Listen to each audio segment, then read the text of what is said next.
Jadi kalau dirasa kalian terlalu cepat absen tadi, silakan absen lagi. Untuk sistem pengantaran obat itu total mahasiswa yang mengambil itu 39 ya, kalau tidak salah di absensi. Tapi di sini baru 28 orang. Jadi masih ada 10 orang yang belum join. Tolong diingatkan teman-temannya, mungkin ada yang tidak tahu linknya atau lupa ya.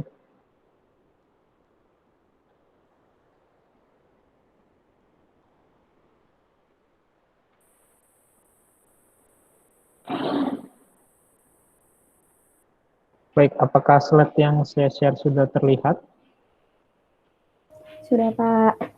Sudah, Pak. Jadi kita masuk ke materi yang minggu ke-7 ya. Jadi ini salah satu materi yang akan di UTS kan mestinya ya, jadi sampai pertemuan ke-7. Tapi sebelum masuk ke materi tentang sistem penghantaran obat tertarget paru-paru ya, kalau kemarin kan kita tertarget mukosa secara garis besar, mungkin kita masuk sekarang ke paru-paru, yaitu teknologi aerosolnya. Nah sebelumnya saya sedikit mau melakukan review ya tentang ingatan kalian ya terkait dengan perkuliahan minggu lalu. Siapa yang mau jawab saya persilahkan. Apa keuntungan dari sediaan penghantar melalui rute mukosa? Silakan yang mau jawab. Saya mau coba. Siapa namanya? Erliana. Silakan Erliana. Yang pertama itu tuh keuntungannya dia tuh dapat menghindari first pass metabolisme. Lalu dia tuh tidak kontak dengan cairan lambung, terutama untuk obat-obat yang tidak tahan terhadap pH lambung. Lalu onsetnya tuh termasuk cepat, lalu dia juga tidak menyebabkan nyeri, absorpsinya juga lebih cepat, mudah digunakan, dan apabila toksik itu dia mudah ditangani, Pak. Oke, terima kasih. Jawabannya sangat lengkap ya. Tapi mungkin ada beberapa poin saja yang akan saya tanyakan lagi. Terima kasih Erliana. Selanjutnya, siapa yang menjelaskan mengapa rute transmukosa itu tidak mengalami first pass metabolisme?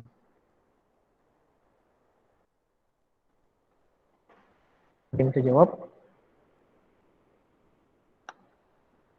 Mengapa rute transmukosal itu dapat menghindari first pass metabolisme? Ada yang bisa jawab? Pasti mau coba jawab. Ya, silakan. Jadi first pass metabolism itu kan adanya di hati, sedangkan untuk obat-obat yang diantarkan melalui mukosa itu langsung ke targetnya, Pak, nggak lewat hati gitu. Oke, terima kasih jawabannya ya. Benar ya, tapi masih ada sedikit yang kurang jelas ya, maksudnya seperti ini ya. Jadi kalau untuk transmukosa, bukan berarti dia langsung ke target. Ya bisa jadi dia efeknya diharapkan sistemik. Nah, bedanya transmukosal ini dia tidak melalui sistem sirkulasi hepatik. Ya, jadi dia langsung masuk ke sirkulasi sistemik di mana obat-obat rute oral ketika diabsorpsi di saluran cerna, obat-obat tersebut akan masuk ke sirkulasi hati terlebih dahulu. Di metabolisme baru ke sirkulasi sistemik. Gitu. Tetapi pada obat transmukosal diharapkan masuknya langsung ke sirkulasi sistemik. Misalnya bukal, ya sublingual, kemarin contohnya itu langsung masuk ke sirkulasi sistemik. Dia tidak melalui first pass metabolisme, tidak mengalami first pass metabolisme. Oke, tapi sudah ada gambaran ya. Artinya saya mau tekankan adalah efeknya tidak hanya lokal. Contohnya obat bukal. Obat-obat bukal itu banyak obat-obat jantung ya, nitrogliserin dan sebagainya. Kalau di efeknya lokal berarti mestinya untuk mulut kan, tetapi ini kan efeknya untuk jantung. Artinya tetap sistemik, tetapi dia tidak melalui first pass metabolisme. Baik, terima kasih ya tadi ya jawabannya. Selanjutnya tadi ada first pass metabolisme, kemudian onsetnya cepat. Ada yang bisa jelaskan? Mengapa onsetnya cepat? Atau onset itu apa? Onset? Onset kerja itu apa? Waktu yang diperlukan untuk memberikan efek, Pak. Waktu yang diperlukan, siapa tadi yang jawab? Christina. Christina, oke. Waktu yang diperlukan untuk menimbulkan efek sejak pertama kali digunakan ya. Jadi onset itu rentan waktu dari kita minum sampai dia menimbulkan efek. Nah, untuk obat dengan rute transmukosa, harapannya efeknya cepat. Mengapa? Karena dia langsung ke sirkulasi sistemik. Ya, dia tidak melalui proses yang panjang, dia langsung berdifusi dan terabsorpsi dan masuk ke sirkulasi sistemik. Sementara kalau oral tadi ada melalui sirkulasi hepatik dulu dan seterusnya. Jadi efeknya akan lebih lama dicapai ya, atau onsetnya akan lebih lama. Begitu. Kemudian tadi keuntungannya apa lagi? Tidak, oke, ini mungkin ya, menghindari sudah ya, terhindar dari pH ekstrem lambung, jelas ya, karena dia tidak melalui rute oral. Begitu ya. Jadi ada beberapa obat yang bioavailabilitasnya rendah jika dia berada pada suasana asam, yang entah itu karena terdegradasi dan sebagainya. Baik, ya saya rasa cukup jelas untuk keuntungannya. Selanjutnya kerugian. Siapa yang mau jawab? Saya Apa Pak mau kerugian? coba. Ya Pak, Entah, tadi siapa yang duluan nih? Anissa Pak. Oh, Anissa. Silakan Anissa. Ya, nama saya Anissa Zulistia Pak, NIM 11826.006. Keterbatasan dari sistem pengantaran obat melalui mukosa itu ada 5. Yang pertama itu mahal, yang kedua itu multi-layer, sehingga tidak nyaman digunakan. Yang ketiga umumnya tidak cocok untuk obat dosis tinggi. Yang keempat absorpsi terbatas pada obat bobot molekulnya tinggi. Selanjutnya luas area kontak kecil. Begitu, Pak. Oke, terima kasih ya. Benar ya, itu sesuai dengan di slide. Oke. Baik, sekarang saya minta penjelasannya satu persatu. Tadi pertama disebutkan adalah apa tadi siapa? Mahal, Pak. Mahal. Kenapa mahal? Karena kan itu obatnya itu bukan melalui oral ya, Pak. Melalui langsung ke targetnya. Jadi membutuhkan teknologi yang lebih modern, Pak, lebih canggih. Ya, teknologi lebih canggih, bahan pun kita gunakan lebih banyak karena kita pakai polimer ya, polimer untuk menempelkan obat itu lebih lama di mukosa. Oke, itu ya, selain teknologi, kemudian bahan yang digunakan lebih mahal. Kemudian selanjutnya tadi, apalagi yang jawab yang lain nggak apa-apa, nggak harus tadi. Mungkin ini ya, siapa yang mau jawab kenapa tidak cocok untuk dosis tinggi? Saya Pak, Siapa ya? Cynthia Pak. Cynthia. Oke, silakan Cynthia. Tidak cocok untuk dosis tinggi karena volume untuk melarutkan obatnya terbatas Pak, jadi cairan tubuh kita terbatas untuk melarutkan obat tersebut. Oke, betul ya. Jadi yang harus jadi patokan kita adalah kelarutan obat. Karena agar terabsorpsi, obat tersebut harus terlarut. Nah, kalau dosisnya tinggi, volume cairan di daerah tempat absorpsi tadi, ya misalnya di mulut, kemudian di rektal, maupun itu di nasal, itu kan nggak banyak volumenya. Sehingga untuk melarutkannya sulit, apalagi sampai mengabsorpsinya. Oke, betul ya. Jadi yang menjadi faktor pentingnya adalah kelarutan obatnya. Oke, selanjutnya tadi sudah dosis tinggi nggak bisa. Kemudian absorpsi terbatas pada obat-obat dengan berat molekul yang besar juga. Ada yang bisa jelaskan? Kenapa demikian?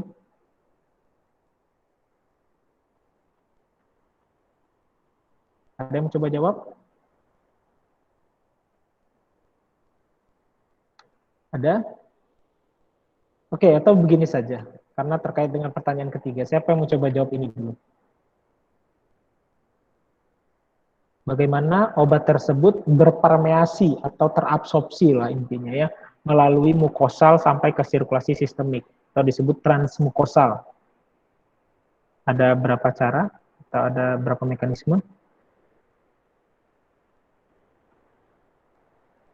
Oke, yang belum menjawab, boleh dijawab, atau mau saya panggil? Oke, silakan Rizka. Ada 6 bukan, Pak? Ada 6. Iya, yang dia misalnya dari mata, terus dari mata tersebut tuh nanti bisa masuk ke nasolacrimal drainage system. Nah, terus itu obatnya tuh bisa masuk ke hidung. Nah, terus nanti di hidung tuh bisa, terus habis itu nanti dia langsung ke sirkulasi sistemik. Kalau dari hidung, dia juga dari epitelium hidung nanti masuknya ke sirkulasi sistemik. Untuk yang paru-paru itu nanti masuknya ke membran pernafasan, lalu selanjutnya masuknya ke sirkulasi sistemik. Terus untuk yang bukal itu nanti masuknya ke mukosa oral, kemudian langsung ke sirkulasi sistemik. Untuk yang rektal itu dia akan masuk ke mukosa rektal. Nah, tapi kalau yang rektal itu perlu diperhatikan pemakaiannya, karena kalau misalnya dia terlalu dalam, nanti dia bisa masuknya ke hepatik sehingga tidak langsung ke sirkulasi sistemik. Jadi untuk pemakaiannya itu bisa setengahnya saja agar dia langsung ke sirkulasi sistemik. Terus yang selanjutnya ada untuk yang vaginal itu dia nanti masuknya ke mukosa vaginal, kemudian ke sirkulasi sistemik. Nah, setelah itu obat tersebut masuk ke sirkulasi sistemik, maka obat tersebut akan distribusi ke jaringan target sehingga dapat menimbulkan efek farmakologi, gitu ya Pak. Oke, terima kasih. Jawabannya panjang sekali. Oke, nggak apa-apa. Tapi sayangnya bukan itu yang ditanyakan, tapi terima kasih jawabannya benar ya untuk tempat absorpsinya ya. Bagaimana cara dia terabsorpsi dari berbagai organ. Nah, tetapi yang saya maksud di sini itu mekanisme dia terabsorpsi itu bagaimana begitu. Tapi yang dijelaskan tadi sudah benar ya bagaimana daerah mana ya dia tempat terabsorpsi, kemudian bagaimana dia sampai ke sirkulasi sistemik dari berbagai tempat tadi. Terima kasih ya tadi penjelasannya oleh siapa tadi? Rizka ya. Ya, tadi. Tapi pada pertanyaan yang kali ini, saya spesifik menanyakan bagaimana mereka terabsorpsinya. Gitu. Ada yang bisa jawab? Ada dua cara. Izin menjawab, Pak. Yang Ya, paraseluler dan transseluler ya, Pak. siapa namanya? Istri, Pak. Oke. Bagaimana paraseluler dan transseluler itu? Kalau para itu bagaimana? Kalau trans itu bagaimana?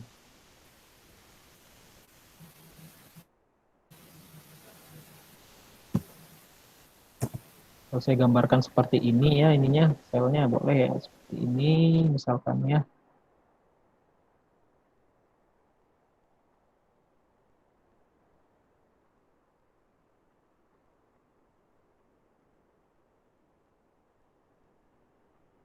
Oke, coba dijelaskan ini. Siapa tadi? Istri. Mana yang para, mana yang trans? Ini A, ini B. Izin menjawab, Pak. Yang A itu transseluler, yang B itu yang A itu transseluler, yang B itu paraseluler. Masih kurang tepat. Terbalik ya. Kalau para berarti dia melewati antara sel.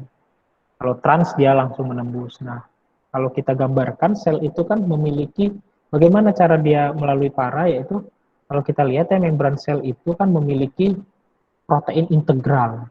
Ini ya. Jangan lupa ya. Ini kan ya, kurang lebih seperti ini ya. Jadi, kalau paraseluler ini umumnya untuk obat-obat yang seperti apa? Hidrofilik, Pak. Ya, obat-obat yang hidrofilik.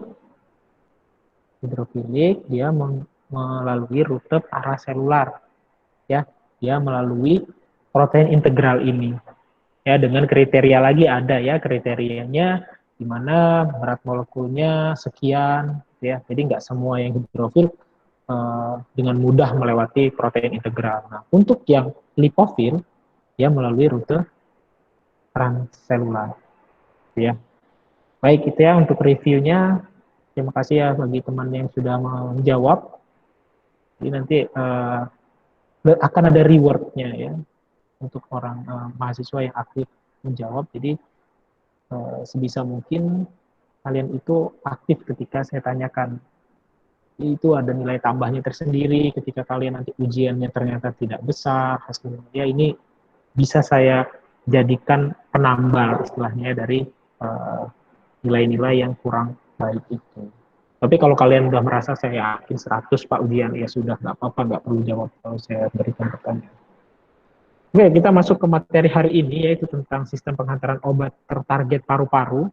Kalau kemarin kita belajar secara garis besar bagaimana mukosa itu bisa dijadikan tempat absorpsi obat, ya, dengan beberapa keuntungan dan kerugiannya juga jelas, dan mekanisme-mekanismenya. Nah, sekarang kita bahas spesifik ke paru-paru.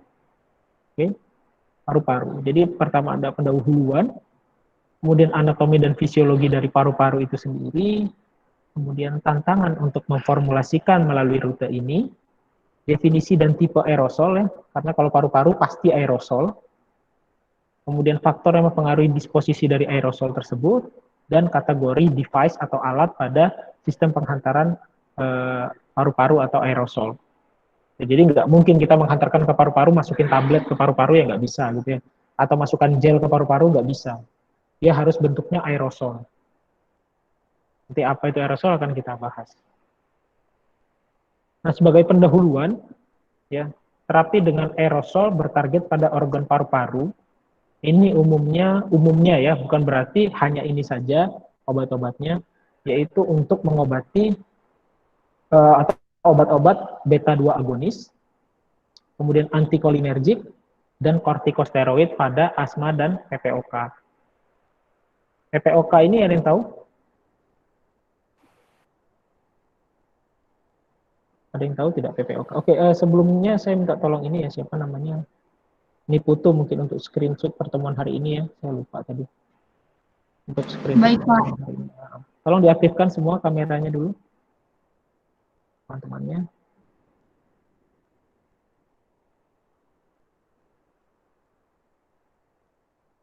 Oke, diaktifkan dulu, silakan yang lain.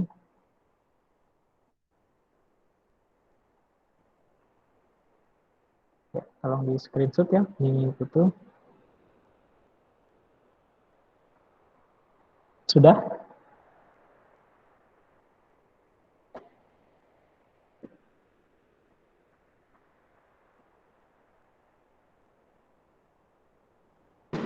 Belum, Pak, bentar. Sebentar. Oke.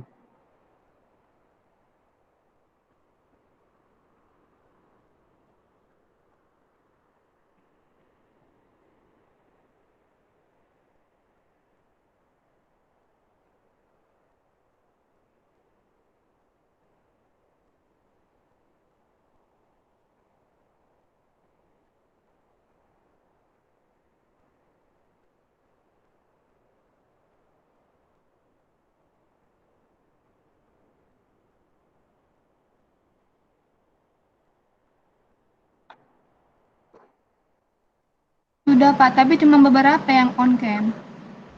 Ya udah, nggak apa-apa. Yang penting ada di sini. Terima kasih ya, Putu ya. Baik, Pak. Oke, saya lanjutkan ya. Jadi umumnya ya, sekali lagi ini umumnya untuk menghantarkan obat-obat ini. Ya, di mana beta-2 agonis, antikolinergik, dan kortikosteroid ini digunakan pada penyakit asma dan PPOK. PPOK itu apa? PPOK atau COPD ya. Itu adalah penyakit paru obstruktif kronis. Ya, kalau digambarkan seperti ini ya, orang yang dengan PPOK itu kebanyakan alveolinya itu memiliki atau elastisitasnya itu berkurang atau hilang. Ya, kemudian bentuknya itu semakin keras, semakin rigid, sehingga ini akan menyulitkan terjadinya difusi dari oksigen. Ya, terjadi penurunan oksigen kan di sini. Kemudian selain itu terbentuknya mukus ya yang tebal yang menyebabkan batuk. Kemudian bronkial ya, bagian bronkialnya ini mengalami inflamasi dan penyempitan. Ini adalah ciri-ciri dari COPD atau penyakit paru obstruktif kronis atau chronic obstructive pulmonary disease. Ya.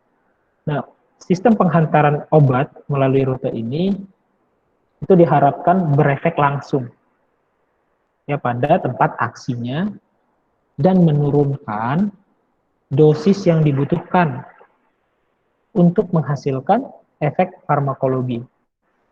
Jadi harapannya dengan kita menghantarkan sistem seperti ini, dosisnya pun semakin berkurang.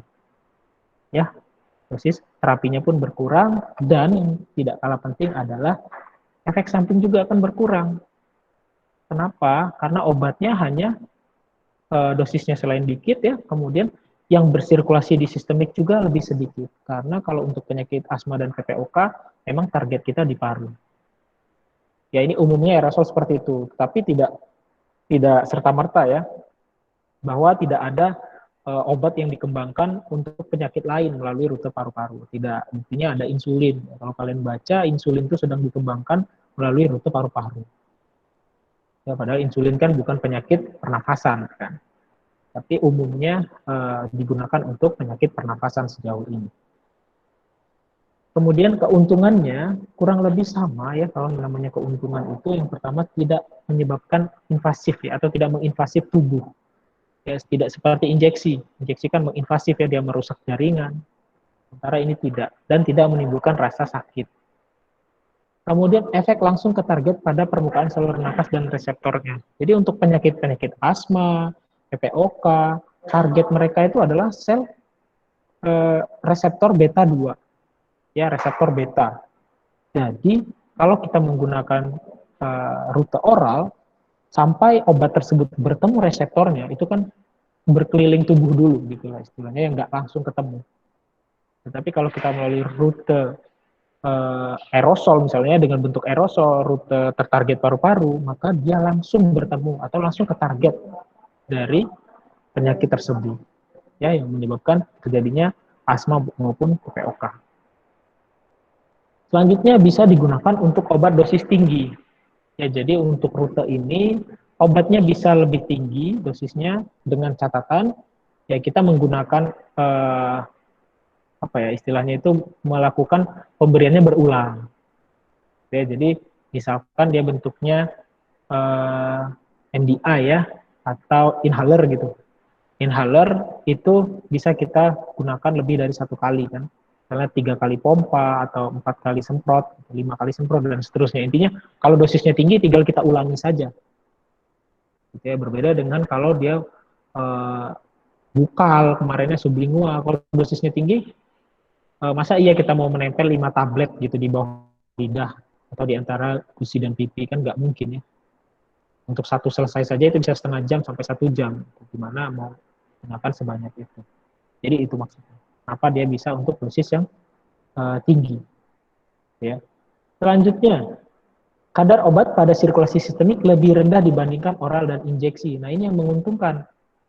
Mengapa? Untuk obat yang kita harapkan memiliki efek lokal, kita tidak menginginkan ini. Kita tidak menginginkan ke sirkulasi sistemik. Kita hanya maunya dia di tempat itu saja gitu. Nah, untuk obat dengan rute sistem tertarget paru-paru, ternyata sirkulasi sistemiknya lebih kecil kadarnya dibandingkan bentuk oral maupun injeksi. Ya wajar kalau injeksi kan langsung besar ya, kalau oral juga besar. Sehingga tadi tidak menimbulkan efek yang tidak diinginkan. Dia fokus pada targetnya saja. Kemudian bronkodilator beta 2 agonis bentuk aerosol memiliki onset yang lebih cepat dibandingkan rute oral. Ya, misalnya albuterol, ya, salbutamol, itu efeknya lebih cepat dalam bentuk inhalernya gitu ya, atau dalam bentuk aerosolnya ketimbang dalam bentuk sediaan oral. Itu bukti konkretnya bahwa efeknya akan lebih cepat, konsepnya akan lebih cepat. Nah, tetapi sediaan pulmonary ini ya, sistem tertarget paru-paru ini, aerosol ini memiliki kerugian yang cukup banyak juga. Ya, jadi selain ada keuntungan, ternyata ada kerugiannya juga. Yang pertama, teknik penggunaan yang kurang tepat dapat menurunkan efektivitas. Jadi kan kalau kalian pernah dengar gitu ya, atau ada yang menggunakan dari kalian inhaler gitu, misalnya kalau caranya makanya salah, ya maka efeknya juga akan tidak sesuai.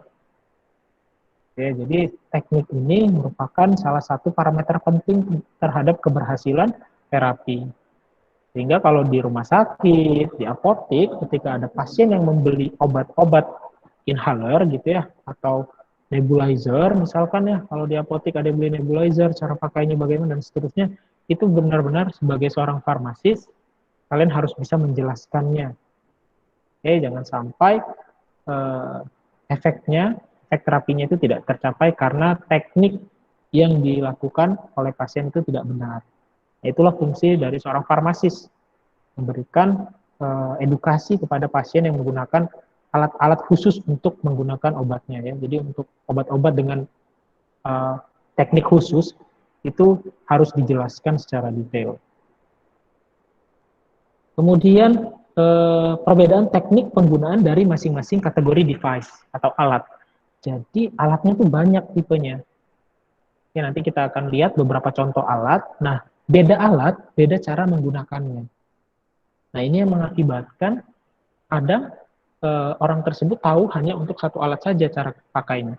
Kemudian berganti alat, dia menganggap caranya sama, padahal tidak.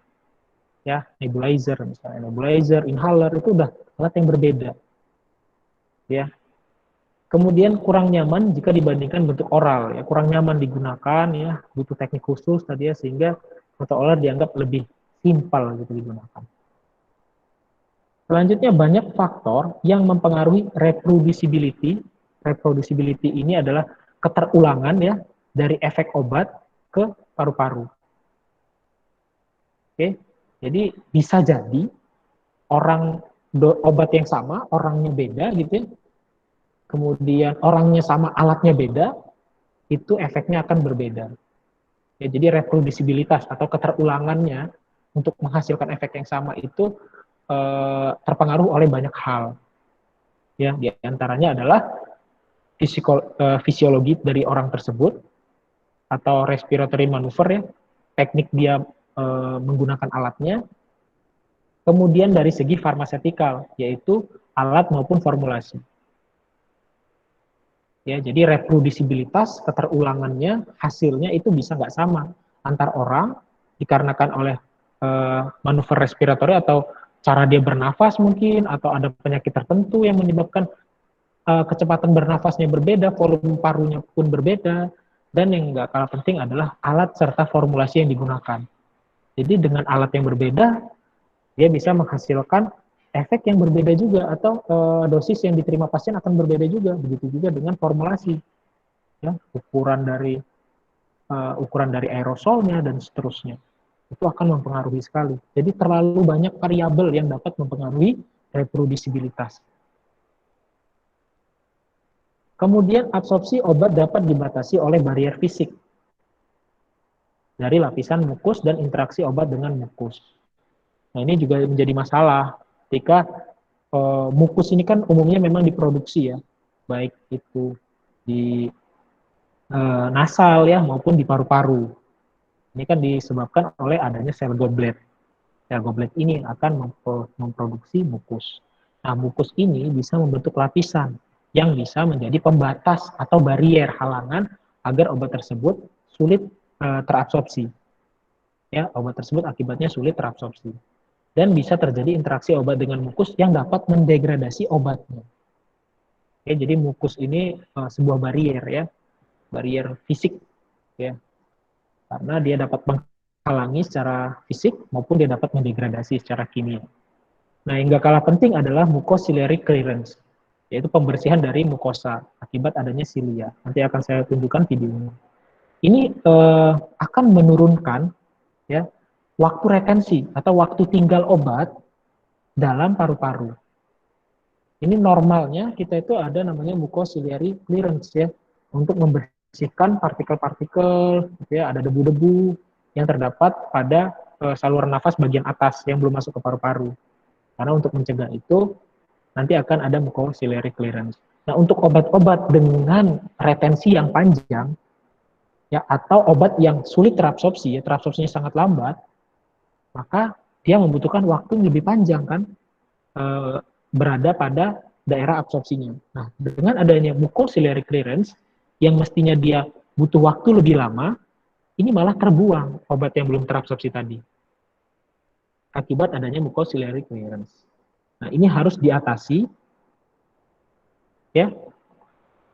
Jadi kita harus mengatasinya untuk mengatasi tersebut nanti ada beberapa pendekatan formula. Oke, jadi harus kita pertimbangkan adanya mucociliary clearance. Untuk mucociliary clearance ini, saya akan berikan videonya agar tergambar gitu ya, bagaimana sistem ini dapat menghambat absorpsi obat.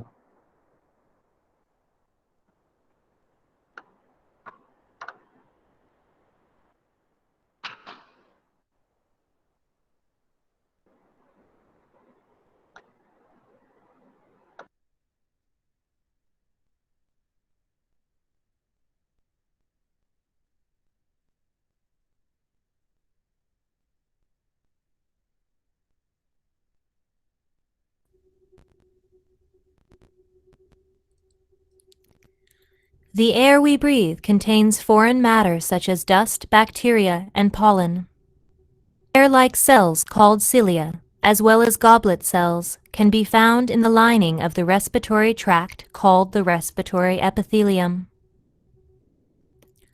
Goblet cells secrete viscous mucus that forms a layer to trap foreign material. The wave-like action of the underlying cilia mobilizes the mucus layer, removing the foreign matter and preventing it from entering the lungs.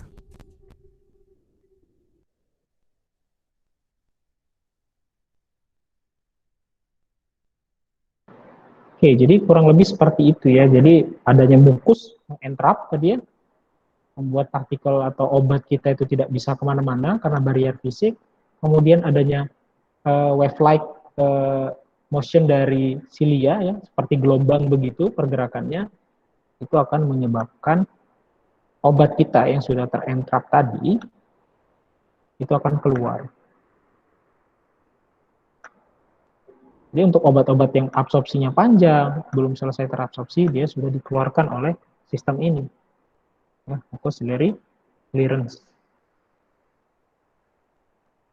Oke, selanjutnya anatomi dan fisiologi dari paru-paru. Mungkin tidak akan terlalu saya detailkan di sini ya, tapi untuk gambaran saja. Bahwa human respiratory system itu complicated ya, banyak sekali organ sistem yang saling atau memiliki fungsi yang mirip, yang menjadi satu.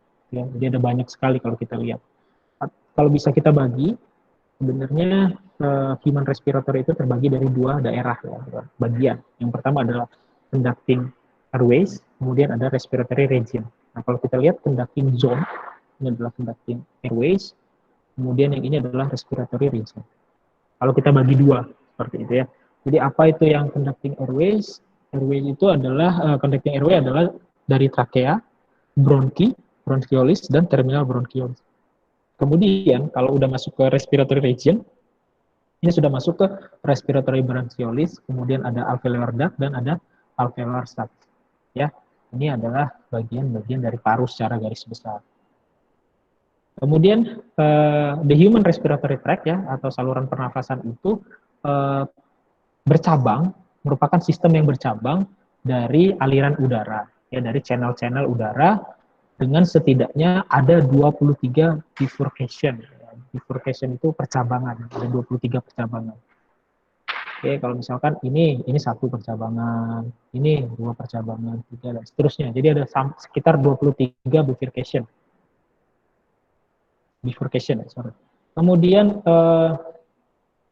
fungsi utama ya, tugas utama dari paru-paru itu adalah pertukaran gas. Ya, dengan memasukkan oksigen dan mengeluarkan karbon dioksida dari darah.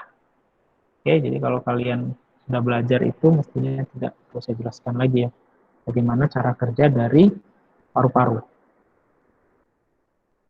Kemudian bagian-bagian paru-paru kalau kita lihat ada pembagian yang sedikit berbeda ya. Kalau tadi ada conducting airway dan respiratory region, kalau di sini ada nasopharynx region, ini atau upper airways.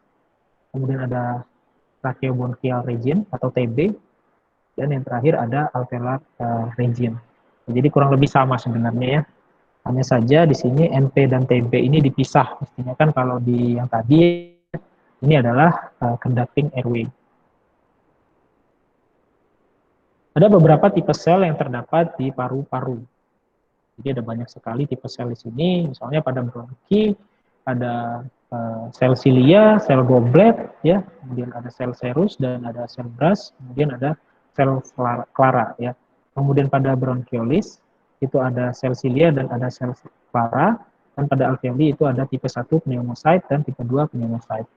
Oke, jadi kalau kita lihat ini dilated cell itu ada di bronchiolis dan di bronki utamanya ya. Nah, di sini terjadi mucociliary clearance. Jadi obat-obat kita yang tertahan pada bagian atas ini, pada bagian bronki, ya, pada bagian conducting airway tadi, karena dia sulit terabsorpsi, maka dia akan terbuang. Sehingga ada beberapa tantangan ya ketika kita mau memformulasikan obat kita melalui rute ini. Yang pertama adalah low efficiency of inhalation system. Ya, jadi sistem aerosol itu harus dibuat ya, atau harus menghasilkan partikel dengan ukuran yang optimal. Kenapa? Because jika terlalu kecil ukurannya, ya, jika terlalu kecil, mereka atau partikel tersebut akan dikeluarkan oleh saat kita membuang nafas, ya, exhale. Ya, kalau inhale kan kita menghirup nafas, kemudian yang exhale itu kita mengeluarkan. Jadi kalau terlalu kecil nggak boleh. Kenapa? Karena kalau terlalu kecil, ketika dia sudah masuk ya ke dalam paru-paru, dengan kita menghembuskan nafas, dia ikut keluar. Tetapi jika terlalu besar, ya, jadi nggak bisa juga terlalu besar. Dia akan mempengaruhi orofaring dan laring, ya. Dia akan mempengaruhi orofaring dan laring. Ini bisa menimbulkan efek batuk, bersin dan sebagainya. Kalau terlalu besar, ya, 0,5 sampai 1 mm. Ini kan besar sekali, ya. Kalau 500, ini kan 500 mikrometer sama dengan 1000 mikrometer. Ini besar sekali partikelnya. Ini nggak boleh juga. Ya, karena akan mempengaruhi orofaring dan laring tadi. Kemudian tantangannya lagi adalah less drug mass per puff. Ya, jadi lebih sedikit obat per puff-nya atau per satu kali semprot gitu istilahnya. Untuk mendapatkan efek yang mencukupi, ya, dengan sistem penghantaran ini kita membutuhkan dosis miligram. Oke, dosis yang sampai bermiligram biasanya. Kalau kita mau menimbulkan efek farmakologi jika kita menggunakan obat. Nggak banyak obat atau sedikit saja obat yang dosisnya itu mikrogram gitu ya. Tetapi dengan sistem yang ada sekarang ya, untuk sistem penghantaran yang ada sekarang, the total amount of drug per puff ya, atau jumlah obat satu kali semprot yang dihantarkan ke bagian lower respiratory tract atau ke saluran nafas bagian bawah itu sangat sedikit, ya, bahkan kurang dari 1000 mikrogram atau kurang dari 1 miligram per puff-nya. Ya. Tetapi perlu kita ingat, walaupun ini tantangan, kita harus lihat juga bahwa efek atau dosis yang dibutuhkan untuk obat yang sama jika melalui rute pulmonary itu bisa lebih sedikit. Itu juga jadi pertimbangan kita. Ya, tetapi ada beberapa obat misalnya, kenapa nggak ada paracetamol rute inhalasi gitu misalnya. Ya ternyata salah satu sebabnya per puff-nya aja hanya 1 miligram gitu kan. Maksimal 1 miligram. Berarti kalau kita mau dosisnya, taruhlah kalau udah dalam bentuk paru-paru gitu, sistem penghantaran paru-paru misalkan dosisnya hanya dibutuhkan 200 miligram misalkan. Kalau rute oral dibutuhkan 500 miligram. Berarti gitu ya, kalau seandainya seperti itu, ini saya kasih gambaran saja. Berarti kita butuh 200 kali puff ya, atau 200 kali spray baru kita memiliki dosis paracetamol 200 mg. Kan seperti itu. Untuk dosis yang terlalu besar itu nggak bisa juga. Oke, jadi ini masalah juga ya. Kali puff itu ya paling cuma bisa maksimal tuh ya 1000 mikrogram satu kali semprot itu dosis yang bisa masuk. Kalau dosisnya terlalu besar, kita nggak bisa. Nah, lantas kalau kita lihat salbutamol ya, albuterol dan lain-lain itu dosisnya kan sebenarnya di atas 1 mg sebenarnya. Tetapi dengan rute ini karena efeknya adalah di paru-paru, bukan efek sistemik yang diharapkan mereka, efeknya memang di paru-paru, itu dosisnya bisa ditekan. Gitu. Tapi kalau untuk efek yang sistemik, kalau dia dosisnya tinggi, maka ini akan jadi masalah. Oke. Karena per puff-nya tadi ya, satu kali semprot gitu, itu ternyata jumlahnya tidak lebih dari 1000 mikrogram dosis yang bisa disemprotkan. Dosisnya tadi saya bilang 100 mg, saya mau semprot 100 kali kan gitu, enggak mungkin. Kemudian tantangannya lagi adalah poor formulation stability for drug. Ya, jadi merupakan formulasi yang untuk obat yang kurang stabil itu agak sulit. Ya. Most traditional drug are crystalline. In the case of corticosteroid and highly moisture sensitive drug are unstable. Jadi untuk obat-obat yang tidak stabil dengan adanya lembab gitu ya, ini akan menjadi masalah kalau kita mau menghantarkan melalui rute ini. Kenapa? Kalau kita lihat sistem inhalasi ya, atau sistem penghantaran melalui rute paru ini banyak yang menggunakan, contohnya nebulizer, ya, kita membutuhkan air. Ya. Jadi kita membutuhkan air yang diuapkan gitu ya melalui obat, baru kita hisapkan seperti itu. Jadi dengan adanya kelembapan itu banyak obat yang tidak stabil. Sehingga ini juga tantangan ketika kita mempromosikan melalui rute ini harus mempertimbangkan apakah obat kita, zat aktif yang mau kita hantarkan ini mudah terdegradasi dengan adanya kelembapan atau tidak. Yaitu sebagai contoh, kalau kita menggunakan nebulizer, kan itu ada air misalnya. Kemudian reproducibilitas lagi ya, ini menjadi tantangan kita ya. Jadi banyak sekali hal yang dapat menyebabkan dosis itu tidak memiliki efek yang sama ketika pertama, kedua, ketiga menggunakannya. Karena ada beberapa faktor. Ya, ini misalnya dari penyakit, ya, mulai memburuknya penyakit. Misalnya PPOK, tadi terjadi penyempitan pada saluran nafas, dengan menyempit seperti itu otomatis obatnya pun sulit masukkan karena ada penyempitan dari saluran nafas. Sehingga efeknya nggak akan sama dengan orang yang masih sehat, dosis yang masuknya. Kemudian problem in device ya, atau masalah pada alatnya. Kemudian tidak stabilnya formulasi. Ini menjadi penyebab terjadinya improper dari reproducibilitas dosis. Kemudian pendekatan yang bisa kita lakukan ya dalam menghantarkan sistem ini, pendekatan formulasi, misalnya SPO rute paru-paru atau sistem pengantaran obat rute paru-paru secara cepat diabsorpsi kecuali untuk molekul yang besar. Ya, kecuali untuk large makromolekul. Jadi untuk molekul besar ini tantangannya untuk semua rute sebenarnya. Untuk semua rute yang perlu diabsorpsi ya molekul ukuran besarnya jadi masalah. Yang mungkin mengakibatkan bioavailabilitas yang rendah akibat enzymatic degradation dan atau rendahnya permeabilitas mukosa. Jadi kalau molekulnya besar, ini biasanya kan dia membutuhkan waktu yang lebih lama untuk terabsorpsi sehingga dapat terjadi degradasi akibat enzim juga. Ya ini sebuah tantangan sebenarnya ketika kita mau menghantarkan protein melalui rute ini. Ya, protein kita tahu molekulnya sangat besar. Ya salah satunya contohnya adalah insulin ya. Insulin itu kan protein sebenarnya. Protein yang mau kita hantarkan melalui rute paru-paru. Ini sedang dikembangkan sekarang. Nah ini tantangannya.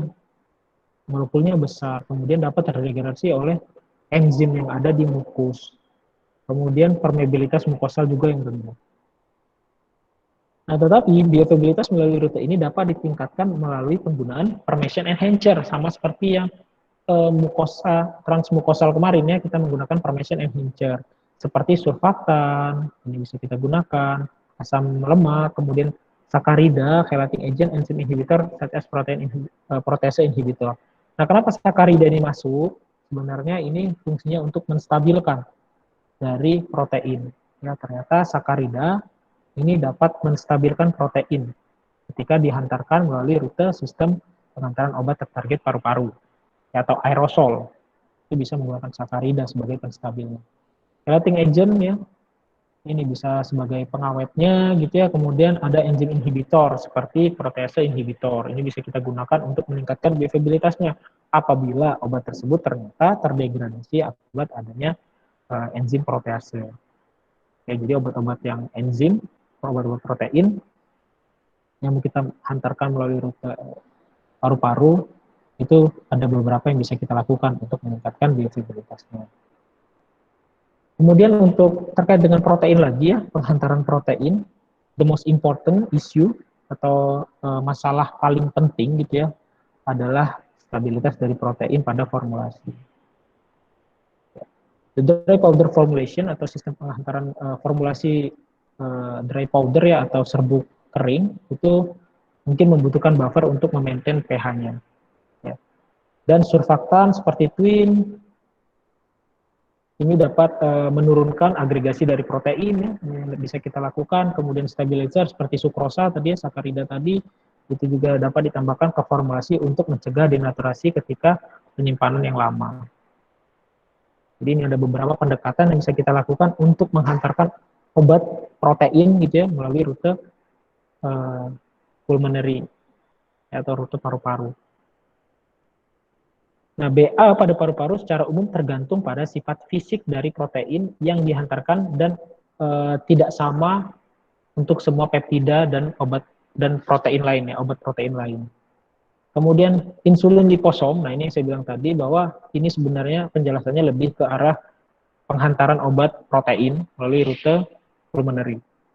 Jadi ini yang sedang dikembangkan banyak peneliti dunia, yaitu menghantarkan insulin melalui paru-paru.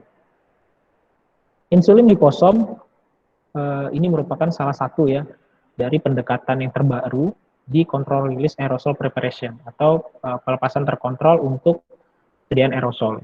Jadi ini sedang banyak juga dikembangkan, tadi saya bilang intratracheal delivery of insulin liposom ya, ini ternyata memiliki signifikan ya peningkatan dari efek hipoglikemik. Insulin kan yang kita harapkan efek hipoglikemik ya, menurunkan kadar gula darah. Ternyata melalui rute ini memiliki efek yang lebih signifikan atau pengaruh yang sangat signifikan. Jadi kan ini merupakan tanda yang sangat bagus ya untuk pengembangan formulasi melalui rute paru-paru. Oke, selanjutnya ini dapat kalian lihat saja definisi dan tipe aerosol. Kita masuk ke aerosolnya sekarang. Kalau tadi kita lihat ada beberapa aspek yang harus dipertimbangkan, kemudian keuntungan kerugian dan sebagainya. Nah, sekarang kita masuk ke alatnya atau ke bentuknya, ya, ke bentuk sediaannya, itu tipe aerosol. Aerosol itu apa? Aerosol itu kalau dipanjangkan gitu adalah aerosolution ya, merupakan dispersi atau suspensi dari partikel atau cairan. Ya, jadi bisa partikel halus atau cairan dalam udara atau gas lainnya. Oke, jadi ini adalah definisi dari aerosol. Nah, ada beberapa definisi umum kalau kita membahas tentang sediaan aerosol ini, yaitu ada LD atau label dose ya, atau nominal dose. Ini adalah sejumlah obat ya per aktuasi yang tersedia dari aerosol generator. Jadi dari alatnya sudah tertulis berapa jumlah obatnya per aktuasi ya, per sekali keluarnya. The dose that is meter atau terukur ya dan spesifik pada dan terdapat gitu ya tandanya pada inhaler package atau pada kemasan inhalernya. Yaitu LD. Jadi kalau saya contohkan gitu ya, misalkan kita pakai inhaler, itu kan ada meter dose, ya bisa kita atur dosisnya. Nah itu adalah label dose. Jadi itu adalah dosis yang ada di label. Kemudian ada emitted dose. Ini apa? Atau deliver dose. Ini adalah sejumlah obat yang berada pada mulut. Ya, jadi ketika kita melakukan puff tadi, satu kali puff, kemudian jumlah obat yang berada pada mulut dan siap untuk dihisap gitu ya, atau masuk ke paru-paru, itu adalah emitted dose. Ya, atau actually available for inhalation. Ya, jadi dia siap untuk dihisap. Jadi setelah kita atur dosisnya gitu ya, kemudian kita tekan gitu, kita semprotkan, nah sejumlah yang ada di mulut itu adalah emitted dose. Kalau yang label dose tadi yang sejumlah yang ada di package-nya atau pada kemasannya ya, atau pada alatnya kalau bisa saya bilang seperti itu. Kemudian fine particle dose ya. Fine particle dose ini merupakan sejumlah obat ya, obat tadi yang ukuran partikelnya di bawah 5 mikrometer per aktuasi dalam emitted dose. Jadi di dalam mulut tadi yang jumlahnya di bawah 5 mikrometer itu adalah fine particle dose. Kemudian ada fine particle fraction, ya, yaitu difraksinya saja ya. Kalau yang ini adalah kadar, ya, berapa masanya. Kalau yang ini adalah fraksi. Ya, jadi berapa yang di bawah 5 mikrometer dibandingkan dengan emitted dose-nya, totalnya. Gitu. Kemudian ada MMAD atau mass median aerodynamic diameter. Ini merupakan ukuran ya, ukuran tengah intinya ya, atau diameter paling tengah. Gitu. Maksudnya begini, ketika diameter ini sudah ditentukan, maka berarti otomatis ada 50% yang lebih besar dari jumlah total partikel itu dan ada 50% yang lebih rendah. Jadi dia merupakan ukuran partikel yang berada di tengah-tengah. Jadi kan nanti kalau kita lihat ketika kita mendispersikan suatu dosis aerosol itu kan banyak sekali ya partikel yang atau gas yang tercipta gitu ya, yang terhasilkan. Nah, ukuran diameternya itu kan beragam, banyak sekali, ya sangat beragam sekali. Nah, untuk mengetahuinya itu kita biasanya menggunakan parameter MMAD ya untuk mengetahui berapa persen obat yang terabsorpsi. Nanti kita lihat berapa medium atau mass median aerodinamik diameternya. Jadi ini adalah diameter dari obat ya, dari partikel itu yang 50% dari partikel tersebut lebih besar dan 50%-nya adalah lebih rendah. Misalnya ada 100 nih, ada 100, ukurannya dari 1 sampai 100. Ada yang 1 mikrometer, 2 mikrometer, sampai 100 mikrometer. Nah, mass median aerodinamik diameter itu adalah 50 mikrometernya. Ya, jadi bagian tengah-tengah lah. Saya agak sulit juga menjelaskannya. Intinya dia diameter yang berada di tengah-tengah gitu. Dari banyaknya beragamnya diameter pada partikel tersebut. Oke, kalau GSD tidak terlalu ini ya, tidak terlalu sering muncul nanti dalam perkuliahan ini. Kemudian faktor yang mempengaruhi disposisi dari aerosol. Disposisi ini adalah rekristalisasi ya, atau bisa disebut sublimasi ya. Disposisi dan sublimasi, karena kan awalnya dia terdispersi dalam gas. Kemudian nanti dia akan menempel pada saluran nafas. Nah, itu adalah disposisi ya. Ketika dia dari gas kemudian menempel pada bagian saluran nafas, itu adalah disposisi. Nah, ada beberapa faktor yang mempengaruhi disposisi dari aerosol. Yang pertama adalah faktor fisika, yaitu diameter partikel dan FPF. FPF tadi apa? FPF adalah fine particle fraction. Jadi intinya lebih ke diameter. Diameter partikelnya. Ini sangat mempengaruhi disposisi dari obat. Kalau diameternya sekian, obat tersebut akan berada pada bagian mana? Di saluran nafas. Itu ada kecenderungan. Kalau ukurannya sangat kecil, kecenderungan dia bisa berada pada saluran nafas bagian bawah dan seterusnya. Nanti akan saya berikan gambarannya. Kemudian ventilatory factor ya, yaitu inspiratory volume ya, kemampuan volume dari inspiratory ketika dia menghirup nafas. Kemudian inspiratory flow rate, kecepatannya. Kemudian breath hold time, yaitu waktu dia menahan nafas. Kemudian breathing rate atau kecepatan dia bernafasnya. Kemudian nose versus mouth breathing. Ya, jadi dia hidung dan mulut itu lebih banyak mana ketika dia bernafas menggunakan hidung atau mulut. Nah, itu akan mempengaruhi disposisi dari obat kita. Ya, disposisi obat kita ke dalam saluran nafas. Kemudian selanjutnya adalah faktor anatomi. Faktor anatomi itu misalnya airway caliber, ini adalah diameter dari saluran nafasnya ya. Misalnya kalau dia PPOK, asma terjadi penyempitan pada saluran nafas dan seterusnya. Kemudian distorsi karena penyakit. Ya, kalau kita lihat saluran nafas tadi kan sangat bercabang-cabang ya. Dengan adanya penyakit, ini akan menyebabkan distorsi. Ya, jadi bentuk percabangannya bisa jadi terganggu karena adanya penyakit tadi. Terjadi distorsi. Kemudian faktor terkait dengan pasien, yaitu teknik dan compliance atau kepatuhan pasien tersebut. Ya, teknik dia menggunakan maupun kepatuhan dia menggunakan aerosol. Nah, ini yang mempengaruhi disposisi dari aerosol. Nah, yang pertama adalah faktor fisika tadi ya. Oke, sebelum saya lanjut, mungkin ada yang mau ditanyakan dulu. Ada yang ditanyakan terkait sistem penghantaran obat melalui rute paru-paru? Mbak, saya mau nanya, Mbak. Ya, silakan. Nama saya Adrian, saya mau tanya ini. Kan tadi kata Bapak untuk penyemprotan aerosol ya, sedina aerosol kan ada dosisnya tuh, Pak. Nah, untuk ngasih efek kan biasanya obat-obat itu harus ada dosis minimal yang ditargetin kan, Pak. Nah, ini Pak, kalau misalkan nih pasiennya itu kan pakai cara semprot, bisa aja kan dosisnya itu kurang atau lebih karena disemprot itu kan. Nah, cara kita mastiin nih pasien itu pakai dosis yang sesuai dan nggak kurang atau nggak lebih itu kayak mana, atau ada toleransinya Pak untuk pemakaian aerosolnya, kayak berapa persen boleh kurang, berapa persen boleh lebih, kan namanya kalau disemprot bisa aja kan Pak, kayak misalkan kita semprot ke mulut gitu, kayak bisa aja nggaknya semuanya masuk, atau mungkin saya disemprot kayak harusnya kita pencet full alat untuk apa itu namanya, alat untuk menyemprot itu apa itu namanya ya, kayak gitunya Pak. Nah, itu mungkin nggaknya kita pencet full gitu apa gimana gitu. Oke. Baik ya, bagus sekali pertanyaannya. Jadi bagaimana cara kita memastikan bahwa pasien tersebut sudah sesuai atau tidak gitu dosisnya ya, dari yang semestinya dengan yang jadi kan ada tadi istilahnya itu dosis itu ada yang label dose ya, yang kita putar gitu ya, ada yang ada yang siap terabsorpsi tadi atau yang berada di mulut tadi ya, atau emitted dose tadi. Jadi itu bisa berbeda ya, label dose dengan emitted dose saja bisa berbeda. Oke, sehingga makanya kalau kalian lihat orang yang melakukan atau menggunakan alat inhaler, kita langsung spesifik saja inhaler ya, walaupun nanti akan ada banyak tipe alat, tapi sebagai contoh yang paling mudah itu adalah inhaler.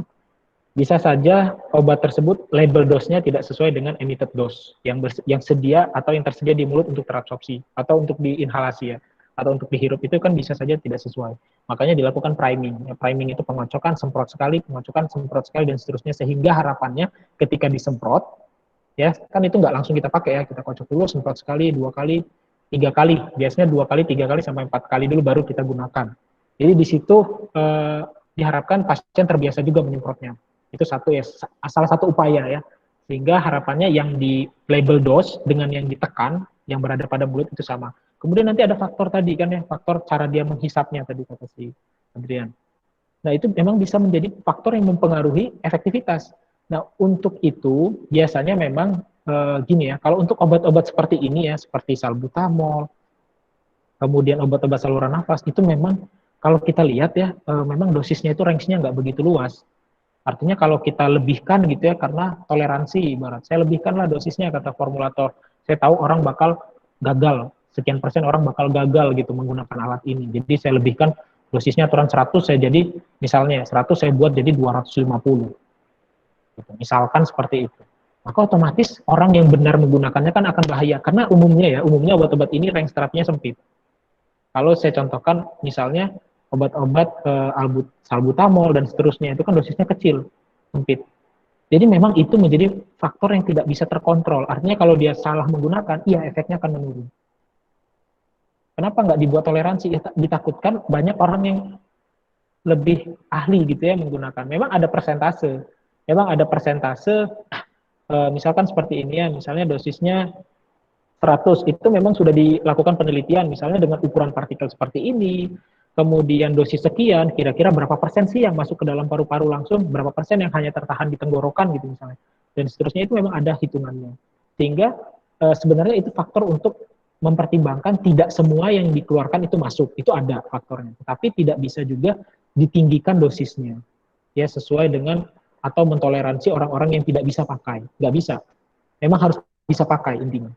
Itu toleransi tadi adalah ketika dia terdisposisi tadi, karena obat tersebut nggak semuanya masuk paru-paru.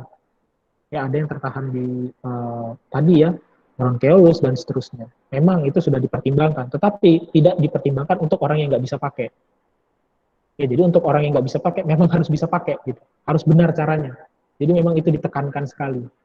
Ya kalau ada toleransi gitu ya, ada pertimbangan dosis, iya. Untuk yang disposisi, masalah disposisi itu dipertimbangkan.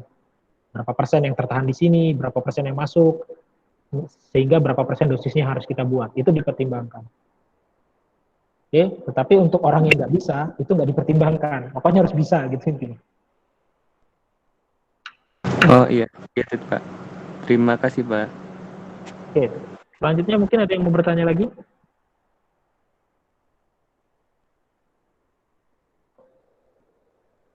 Ya, jadi memang toleransi pertimbangan dosis itu adalah disposisinya, lebih ke disposisi. Tapi kalau nggak bisa pakai, ya harus bisa pakai gitu.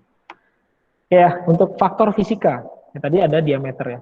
Diameter dari aerosol menentukan lokasi deposisi, ya, atau disposisi dari obatnya, distribusi dan efisiensi deposisi pada paru-paru. Oke, jadi memang ada fraksi-fraksi yang nggak semuanya itu ketika disemprotkan masuk semua ke dalam paru-paru. Ya, sehingga karena apa? Karena ketika disemprotkan juga partikel itu terdistribusi ukurannya.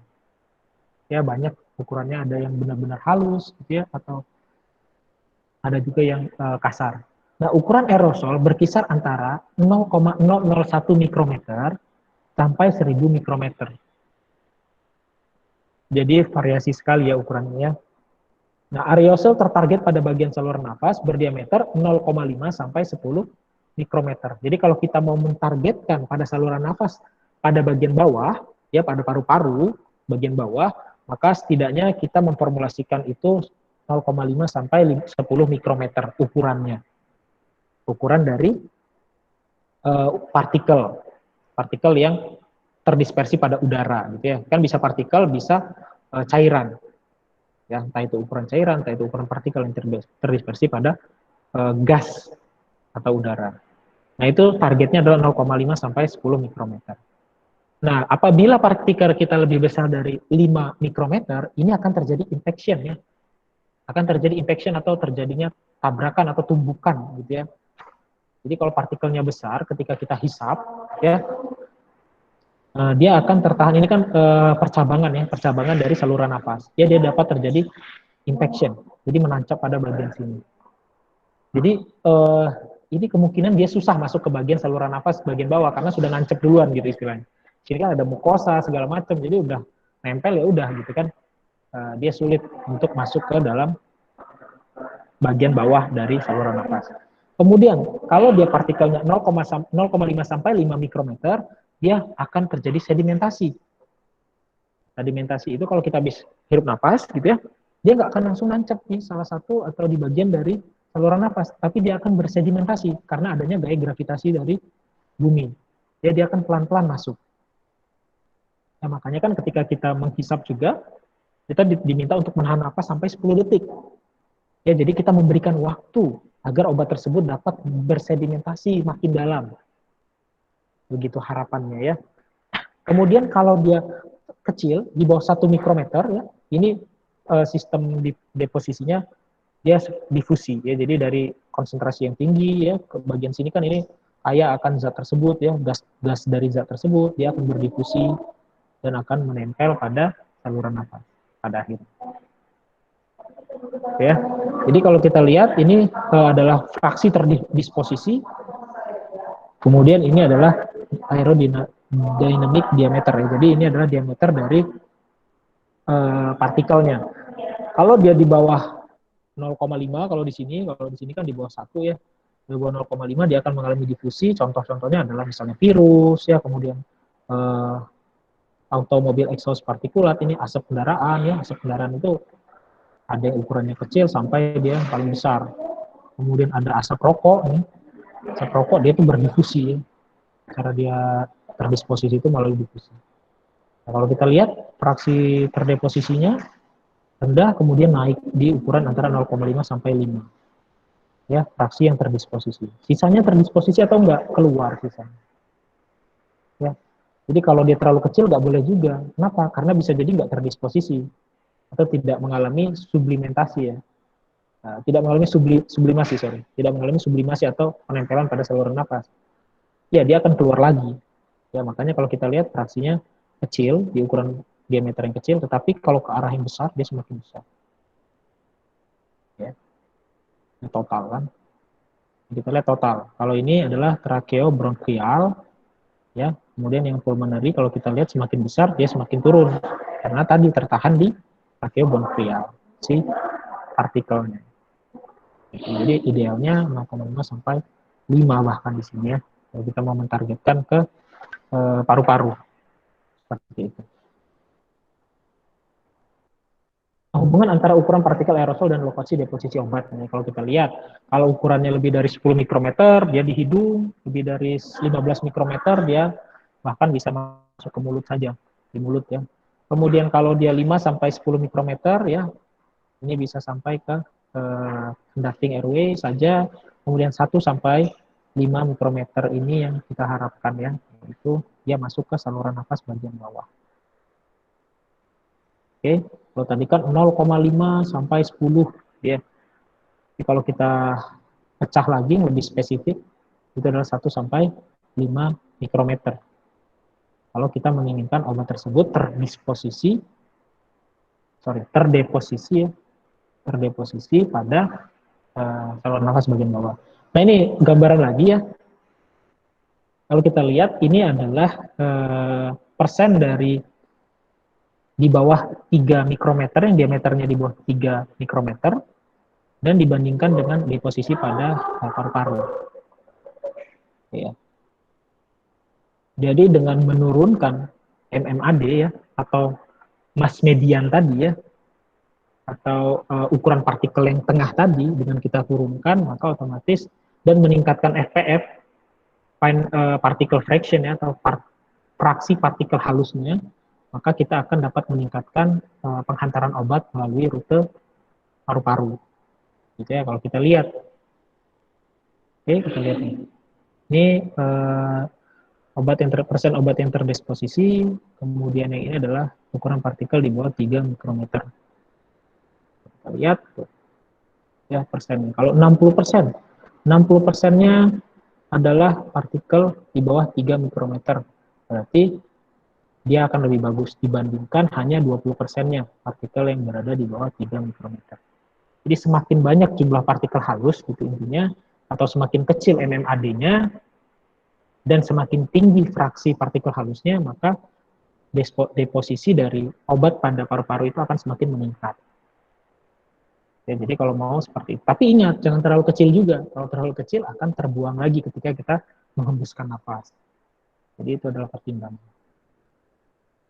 Kemudian efek dari ukuran partikel ya, perubahan ukuran partikel. Nah, kalau kita lihat MMAD dengan 1,5 mikrometer ya, atau rata-rata gitulah ya, rata-rata dari ukuran partikelnya adalah 1,5 mikrometer. Kalau kita lihat albuterol aerosol yang diberikan taknetium ya, taknetium ini untuk pewarnaannya gitu ya. Ketika dia di fototorak ternyata lebih banyak ya jumlahnya dari albuterol aerosol jika dibuat pada ukuran atau MMAD 1,5 mikrometer dibandingkan yang lebih besar. Jadi ini buktinya bahwa dengan MMAD atau mass median aerodynamic diameter tadi itu semakin kecil, maka obat yang berada pada paru-paru akan semakin banyak. Ini tapi 1,5 ya. Kalau di bawah, kalau sangat kecil, ingat, dia akan justru terbuang. Kemudian faktor ventilatory, yaitu inspiratory flow rate dan breath-hold ya. Kalau kita lihat aliran udara secara langsung mempengaruhi impaksi partikel pada dinding saluran udara. Ya, partikel yang lebih dari 5 mikrometer terdeposit paling banyak pada bagian conducting airway. Ya, conducting airway itu pada bagian atas ini. Dan sedikit pada peripheral airways atau pada acinar airways. Jadi pada bagian respirator ya, tadi respiratory region. Kemudian partikel di bawah 5 mikrometer, kalau ini tadi lebih dari 5 mikrometer, cenderung terdeposit melalui sedimentasi dan difusi ya pada saluran nafas yang lebih kecil atau pada bagian bawah. Nah, partikel 0,1 sampai 1 mikrometer tetap tersuspensi. Ya, dia tidak mengalami deposisi ya. Dia tidak mengalami deposisi atau tidak terdeposit. Cenderung keluar lagi saat exhale daripada terdeposit. Jadi dia nggak mau terdeposit atau menempel pada saluran nafas untuk terabsorpsi. Dia malah lebih mudah untuk keluar lagi ketika kita menghembuskan nafas. 20% dari extravent PMDI aerosol akan dikeluarkan. Ya, jadi 20% dari PMDI aerosol ini, yaitu tadi ya, inhaler, ternyata akan terkeluarkan sendiri. Ya, ini sudah dipertimbangkan oleh formulator, ya sudah dihitung dosisnya ya, bahwa ternyata setelah dibuat dosis sekian, 20%-nya memang akan keluar. Ya, makanya yang dipertimbangkan tadi ya faktor-faktor deposisi, bukan faktor ketidaktahuan pasien atau ketidakpahaman pasien tentang penggunaan obat. Jadi yang dipertimbangkan oleh formulator adalah faktor-faktor seperti ini. Kemudian partikel aerosol dan kecepatan aliran udara. Ya, menghirup aerosol dengan kecepatan aliran udara lambat. Ya, jadi kalau kita menghirupnya dengan lambat, pelan-pelan gitu ya, akan meminimalkan impaksi ya atau penancapan atau tumbukan ya pada conducting airway yang paling besar.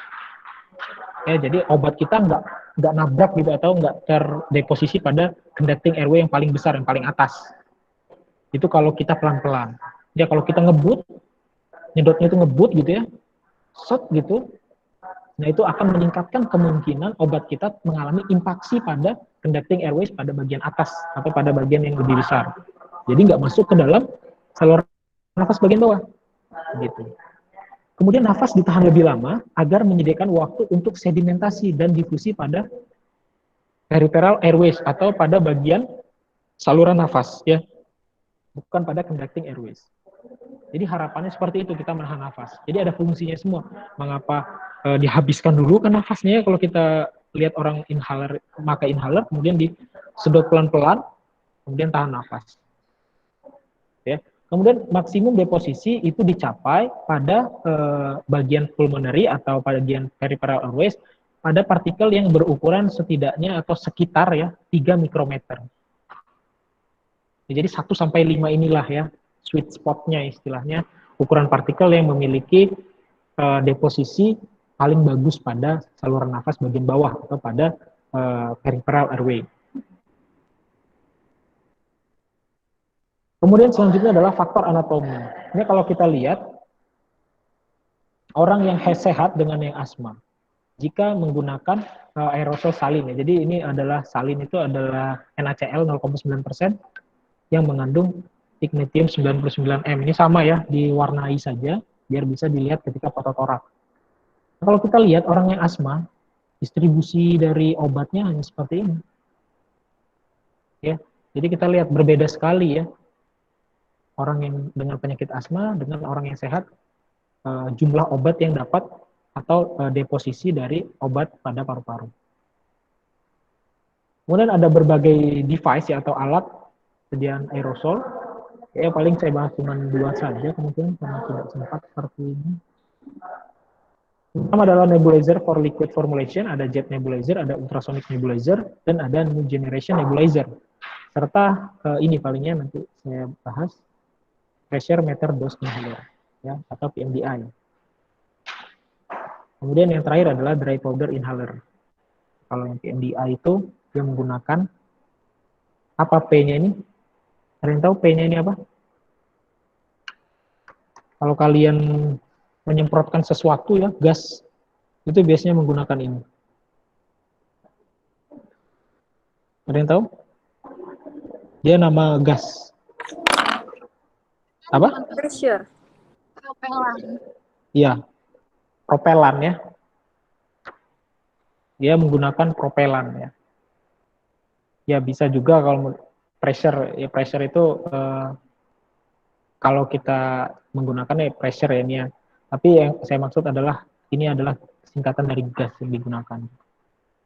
Ya propelan. Oke. Yang pertama adalah jet nebulizer. Jet nebulizer ini adalah nebulizer yang konvensional yang di rumah sakit banyak yang seperti ini. MMAD-nya ukuran mediannya ya atau ukuran rata-ratanya itu sekitar 2 sampai 4 mikrometer. Secara terus-menerus menghantarkan obat saat inhale maupun exhale. Jadi kita bernafas itu terus saja kan ngalir ya obatnya. Kalau kita lihat orang yang pakai nebulizer. Kemudian 30 sampai 40% dari dosis label terperangkap di alat, jadi nggak masuk. Dan 60% dari emitted dose tadi terbuang ke atmosfer ketika exhale, jadi nggak masuk semua, udah tersedia di mulut, waktu kita exhale keluar lagi. Kurang dari 10% dari dosis yang masuk ke pasien atau masuk ke paru-paru, jadi kecil sekali ya kalau kita menggunakan jet nebulizer. Tetapi karena dia secara terus-menerus gitu ya, dan dia lebih mudah digunakan kan, cuma ditaruh saja gitu ya di mulut, kemudian nanti ngalir terus udara atau gas yang mengandung obat tadi, mau kita narik nafas, keluar nafas. Nah itu harapannya terjadi akumulasi, ya. Walaupun tadi hanya kecil sekali persentasenya. Biaya rendah dan mudah digunakan pasien ya, nggak perlu teknik khusus, tinggal pasang saja gitu ya, bentar ya, tinggal pasang saja gitu alatnya ke mulut ya, kemudian dia mau bernafas juga nggak akan masalah, tapi dosisnya kecil yang dimasukkan. Persentase dosisnya masuk sedikit, tetapi karena itu secara terus-menerus, jadi terjadi akumulasi. Tapi kalau kita mempertimbangkan efisiensi, angka banyak yang terbuang sebenarnya dosisnya. Kemudian treatment-nya umumnya itu waktunya sekitar 5-15 menit. Pada bagian akhir nebulizer, ketika tidak ada lagi aerosol yang dihasilkan, 0,5-1,5 mili dari larutan itu tertinggal ya pada reservoir atau disebut juga dengan dead volume. Ini ya obatnya terbuang, nggak bisa gunakan ya. Artinya sudah banyak yang terbuang gitu ya. Sebenarnya ini kan ada juga ya di pasarannya jet nebulizer ini. Banyak di pasaran. Untuk orang-orang yang dirasa kurang piawai gitu menggunakan PMDI, bisa menggunakan ini. Karena memang lebih mudah. Dan ada beberapa kelas obat yang tersedia ya, yaitu beta-2 adrenergic, kemudian NSAID, kemudian antibiotik, ada kortikosteroid, mukolitik, prostacyclin, antikolinergik, dan anti-infektif. Ya, ada beberapa contoh obat yang ada. Kemudian apa bedanya dengan ultrasonic nebulizer? Nah, kalau ultrasonic ini dia ada sonikasi intinya ya. Ada terjadinya vibrasi ya, vibrasi pada frekuensi tinggi untuk menghasilkan gelombang yang menyebabkan obat menjadi bentuk gas. Jadi ini larutan dari obat, kemudian dengan adanya vibrasi, ya dia akan menjadi bentuk aerosol. Jadi nggak ada pemanasan ya. Walaupun ternyata walaupun tidak memanaskan gitu ya, maksudnya bukan diuapkan. Nebulizer itu bukan diuapkan ya. Bukan seperti apa ya. Oh, kalau kalian tahu vape ya, vape itu kan diuapkan kan. Dibakar, dipanas, diuapkan. Nah, nebulizer itu nggak gitu. Ya, nebulizer itu lebih memanfaatkan penurunan tekanan. Karena dengan tekanan yang menurun, maka air itu akan lebih mudah menguap menjadi bentuk gasnya pada suhu ruang. Ya, jadi tekanan diatur tekanannya dalam alat sehingga air tadi dapat diuapkan. Jadi dia nggak pakai pemanasan seperti vape ya. Jadi jangan kalian bayangkan nebulizer itu mengubah obat dari cair menjadi gas itu dengan cara diuapkan. Bukan ya. Maksudnya diuapkan dengan pemanasan. Tetapi tidak seperti itu. Ya untuk nebulizer. Nah, yang pertama tadi itu dengan memanfaatkan tekanan, kemudian yang kedua ini dengan memanfaatkan frekuensi vibrasi. Ya, kalau kita lihat sekitar 1 MHz ya. 1 MHz itu berarti berapa getaran per detik ya? Berarti 1000 getaran per detik gitu ya. Menghasilkan aerosol dengan MAD 2-12 mikrometer dan ini 2-3 kali lebih besar daripada jet nebulizer. Jadi dia lebih efisien maksudnya ya. Lebih efisien menghasilkan aerosol dibandingkan jet nebulizer kalau kita menggunakan ultrasonic nebulizer. Jadi lebih efisien. Gitu. Nah, tetapi temperaturnya ini bisa naik 10-15 derajat selama 10 menit. Ya, jadi meningkatnya bukan karena dipanaskan, tetapi karena vibrasi tadi ya, vibrasi dengan frekuensi yang cukup tinggi. Jadi ini bisa meningkatkan suhu, tapi nggak banyak kok, 10-15 derajat. Nah, tetapi untuk obat-obat yang sangat sensitif dengan adanya panas, ya walaupun naik 10 derajat saja dia bisa terdegradasi, ini menjadi sebuah masalah. Kemudian ultrasonic nebulizer juga tidak cocok untuk suspensi, untuk nebulizer yang bentuknya suspensi. Kenapa? Ya karena dengan suspensi itu kita sudah memperhitungkan dosisnya ya. Berapa yang terlarut, berapa yang akan menjadi uap, dan seterusnya. Tetapi dengan adanya sonikasi dan peningkatan suhu, maka kelarutannya akan naik.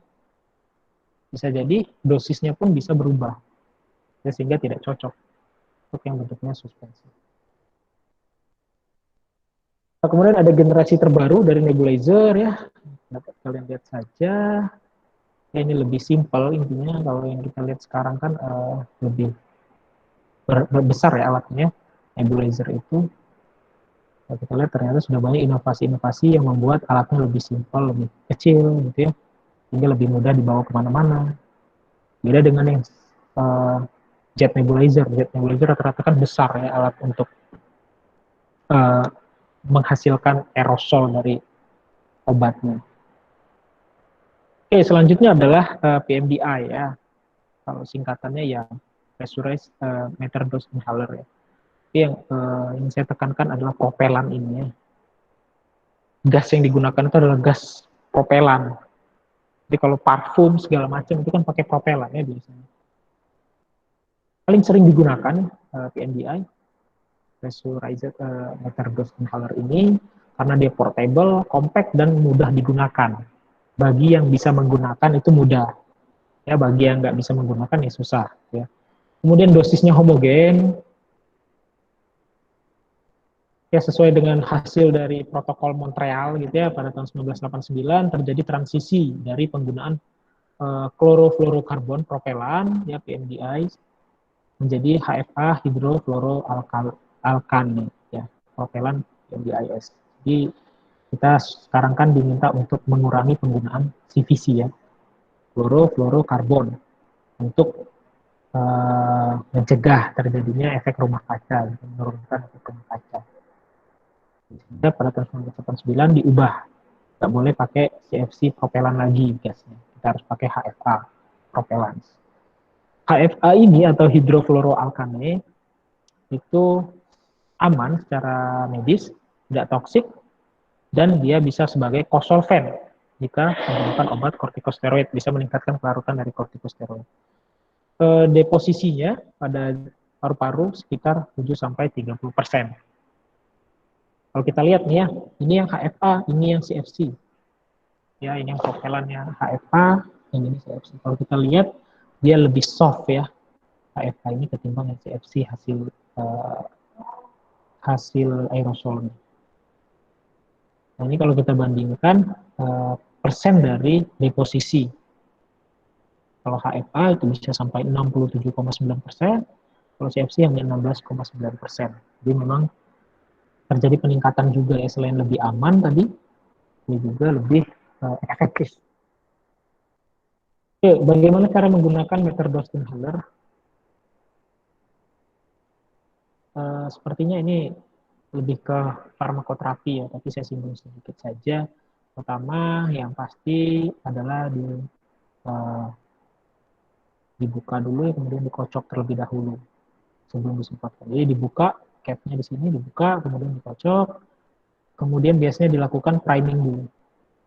Ya, priming itu disemprotkan dulu berapa kali sebelum dia yang menghisap. Jadi istilahnya dibuang dulu lah dosisnya, dibuang dulu agar ketika digunakan dosisnya lebih akurat. Kemudian kita diminta untuk membuang nafas gitu ya, habis-habisnya gitu sampai kosong. Baru kita melakukan inspirasi atau menghisap nafas ya, lambat dan dalam gitu ya. Jadi jangan ngebut, pelan-pelan saja dan dalam ya, menghisap nafasnya. Kemudian tahan selama 10 detik. Kalau yang bisa nahan napas lebih lama lebih bagus, bisa nahan napas sampai 1 menit gitu ya, it's okay, nggak masalah, itu bagus. Kemudian setelah itu keluarkan nafasnya itu secara pelan-pelan, jangan disembur ya, jangan dihembuskan, tapi pelan-pelan. Kemudian kalau kalian menggunakan dosisnya lebih dari 1 kali, biasanya menunggu 30 detik. Ya, misalnya di dosisnya adalah 2 kali puff atau 3 kali puff. Biasanya antara satu dosis dengan yang lainnya itu setidaknya 30 detik menunggu. Jadi jangan selesai langsung tarik lagi, semprot lagi, enggak. Ya. Nah, ini secara garis besar saja ya. Maksudnya kalau lebih detailnya itu di farmakoterapi. Ya, bagaimana harus memberikan konseling ke pasien dan seterusnya. Kemudian PMDI, pada hampir semua HFA PMDI penurunan dosis masih menjadi masalah. Nah, kalau untuk HFA ya, ini menjadi masalah terkait dengan penurunan dosis saat pertama kali digunakan, sehingga harus dilakukan priming. Nah, kalau kita lihat untuk yang HFA ini primingnya banyak, 4 kali dulu, 4 kali, 3 kali, 4 kali, baru dia kita gunakan. Ini nggak ada contoh yang HFA. Oke, saya ada video ya.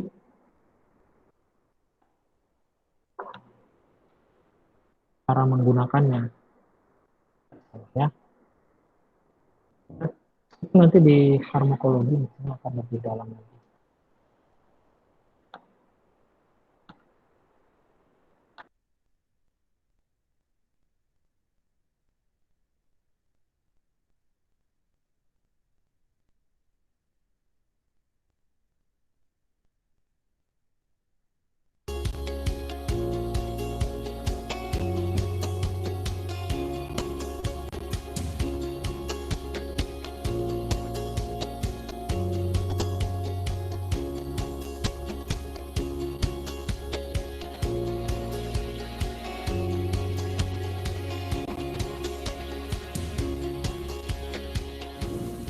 priming an inhaler. The most common way to take asthma medicine is with an inhaler. The medicine from an inhaler is sprayed out and breathed deep into the lungs. Inhalers are made of medicine and propellant, the thing that carries the medicine out. When an inhaler is new, has not been used for 7 days, or has been dropped, steps need to be taken to make sure the medicine is mixed with the propellant. This is called priming an inhaler. When an inhaler is not primed, the person taking it does not receive a full dose of medicine. We will show you how to prime a new inhaler. Step 1. Remove the inhaler from the box or packaging.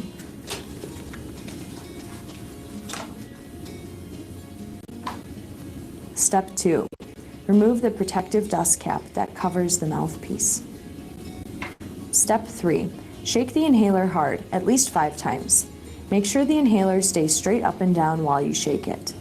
Step 4. Spray the inhaler into the air away from your face. Step 5. Shake the inhaler again before each priming spray for a total of 4 sprays. When priming an inhaler that has not been used for 7 days or more, or has been dropped, repeat the same steps, but only prime 2.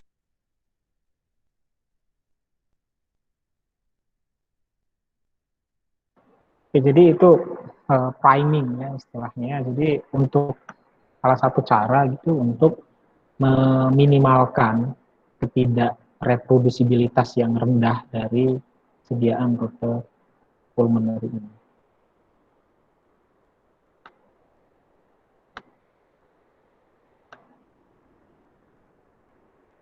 Kemudian ada breath actuated PMDIS. Nah, kalau yang tadi itu kita pencet baru dia mengalami aktuasi gitu ya. Nah, beda dengan yang breath actuated PMDIS, PMDI ini dia keluar dosisnya saat kita menghirup. Jadi dia otomatis gitu ya. Kemudian penjelasannya adalah dia dapat meningkatkan deposisi pada paru-paru dari jika dibandingkan dengan PMDIS alone ya tanpa menggunakan breath actuated tadi. Kemudian auto inhaler automatically actuated at inspirator flow rate of approximately 30 liter per minute. Jadi kalau kita auto inhaler ya auto inhaler tadi yang ini itu akan otomatis aktif atau teraktuasi ya, mengeluarkan dosisnya saat kita melakukan inspirator atau menghisap gitu ya, menarik nafas dengan kecepatan setidaknya 30 liter per menit. Nah, beda halnya dengan easy breath ya yang mengalami aktuasi ya atau menyemprotkan obatnya cukup dengan 20 liter per menit saja kecepatan penarikan nafas kita. Ya, jadi bedanya itu. Kalau yang tadi pakai tangan gitu istilahnya, kalau yang ini kita menghirup saja otomatis dia akan melepaskan obatnya. Nah, ternyata dapat meningkatkan deposisi dari obat tersebut pada paru-paru. Mengapa? Karena kadang tidak terjadi sinkronasi yang pas ya antara saat kita menekan PMDIS itu dengan menghisap. Ya, itu memang sering terjadi ketidaksinkronan gitu ya. Duluan mencet, udah agak lama baru dihisap. Nah, itu kan sehingga akan menurunkan efek. Ya, karena deposisinya akan rendah.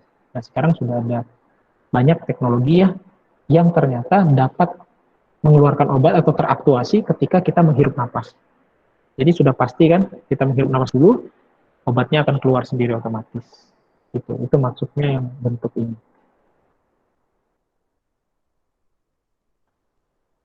Nah, selanjutnya yang terakhir itu adalah dry powder inhaler.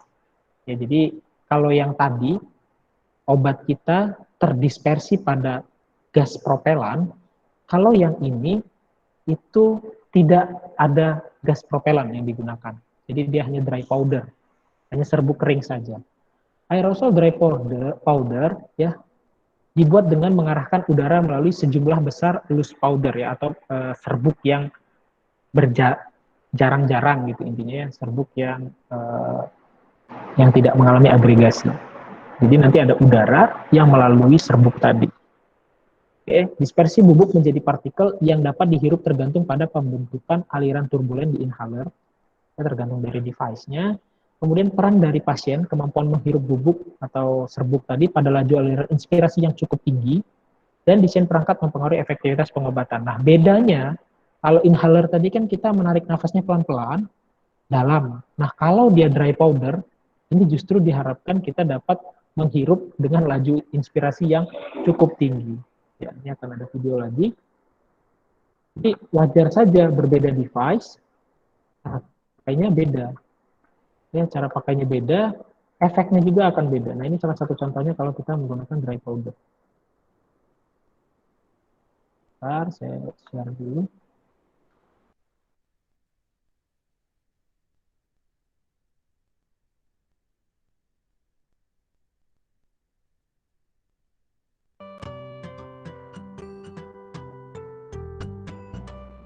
Medicine can get deep into the lungs through a dry powdered inhaler, or DPI for short. Here's how older kids and teens can use a DPI. How are DPIs different from metered dose inhalers? Unlike other inhalers, which deliver a puff of medicine, these inhalers hold the medicine as a dry powder. Since the medicine sits inside as a powder, you have to breathe in fast and deep to get the medicine into the lungs. Place thumb on lever and push your thumb away from you as far as it will go until you hear a click.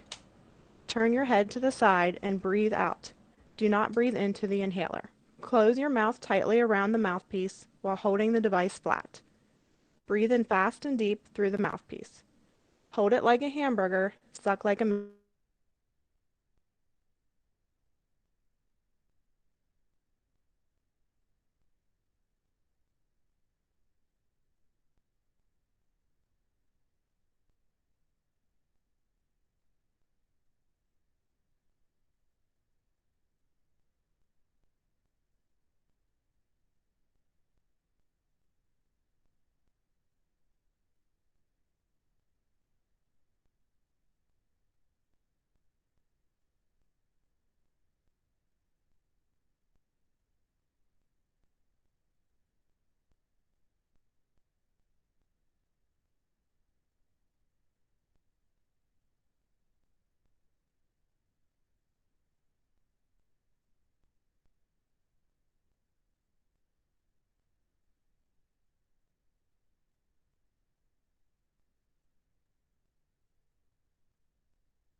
Oke, sorry, saya tadi terputus ya.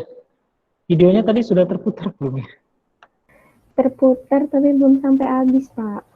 Oke, saya ulang ya. Jadi di situ saya mau melihatkan ke kalian bahwa berbeda device itu cara gunanya ya, cara pakainya ternyata berbeda sekali. can get deep into the lungs through a dry powdered inhaler, or DPI for short. Here's how older kids and teens can use a DPI. How are DPIs different from metered dose inhalers? Unlike other inhalers, which deliver a puff of medicine, these inhalers hold the medicine as a dry powder. Since the medicine sits inside as a powder, you have to breathe in fast and deep to get the medicine into the lungs. Place thumb on lever and push your thumb away from you as far as it will go until you hear a click. Turn your head to the side and breathe out. Do not breathe into the inhaler. Close your mouth tightly around the mouthpiece while holding the device flat. Breathe in fast and deep through the mouthpiece. Hold it like a hamburger, suck like a milkshake. After you breathe the medicine in, hold your breath for a count of 10. Then slowly breathe out. Close the device when you're finished so it will be ready for your next dose. You may not feel or taste the medicine. Rinse your mouth out with water or brush your teeth after using dry powdered inhalers. Wipe the mouthpiece with a dry cloth after each use. Always keep the dry powdered inhaler dry and never take it apart. Remember, if you have questions, call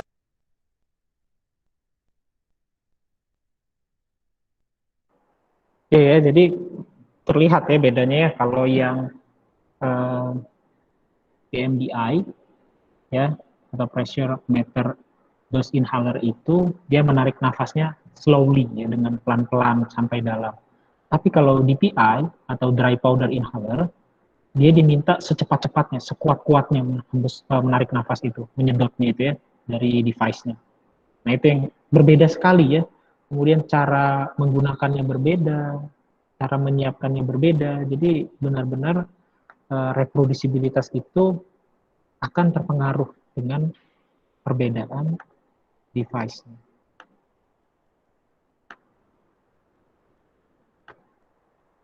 Bahkan kalau dilihat di sini, ini sistemnya dengan kapsul. Ya, jadi ada kapsul dimasukkan, nanti di sini ada yang menusuk ya, dipencet, kapsulnya akan hancur. Nah ini sistemnya single dose. Jadi sekali pakai nanti dibuang. Ya, ini untuk sekali pakai. Disedot sekuat-kuatnya, nanti obatnya akan masuk ke paru-paru. Nah, kebanyakan sistem ini ya, sistem penghantaran melalui dry powder inhaler ini itu membutuhkan zat pembawa. Ya, dia membutuhkan zat pembawa. Kalau yang tadi pembawanya propelan, kalau di sini kita menggunakan pembawa seperti laktosa dan glukosa. Ya, physical substance ya, pembawanya tadi ya. Ini dapat membuat si serbuk lebih mudah keluar dari device. Ya, karena kalau terlalu kecil biasanya terjadi turbulensi ketika dihirup, kalau partikelnya terlalu halus gitu ya, turbulensi ketika dihirup dan mengakibatkan dia sulit keluar dari device-nya. Nah, sehingga kita gunakan pembawa tambahan atau zat tambahan sebagai kariernya, yaitu biasanya digunakan laktosa atau glukosa. Oke. Nah, kalau kita lihat ada laktosa dan glukosa ini lebih sedikit ya efek alerginya dibandingkan dengan surfaktan dan propelan yang digunakan pada PMDI. Jadi lebih bagus ya karena dia menggunakan pembawa yang tidak menyebabkan alergi.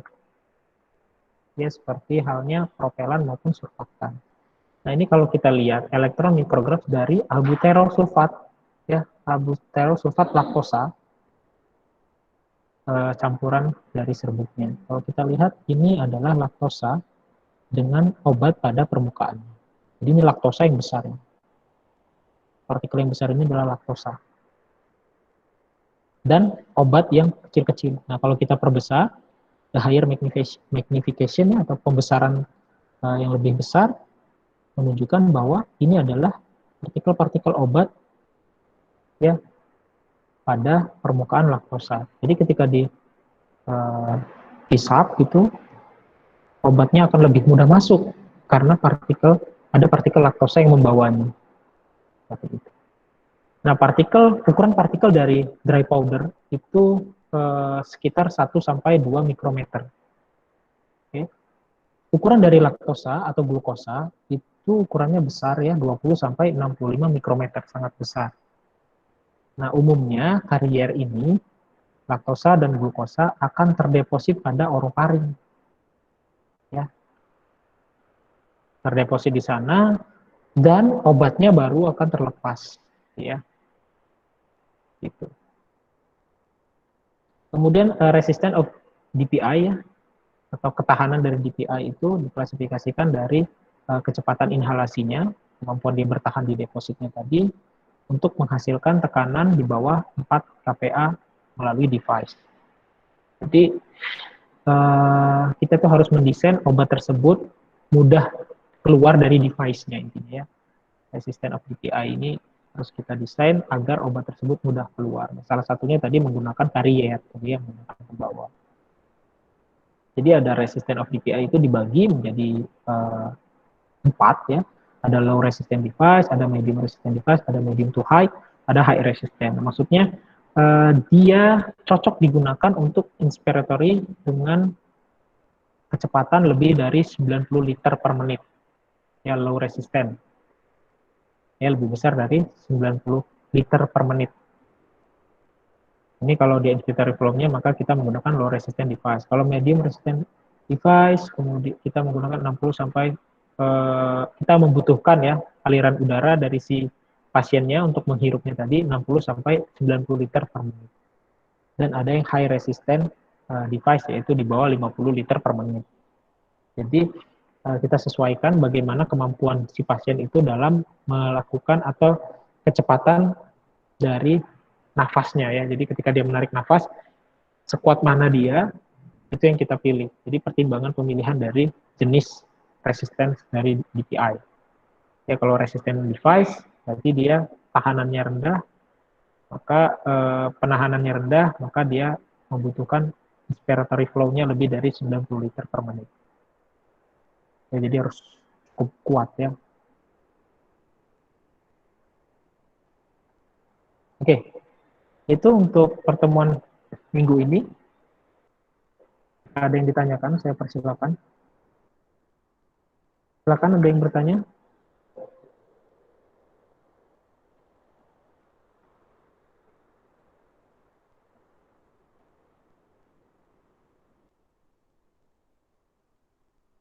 Ada yang ingin ditanyakan? Saya, Pak.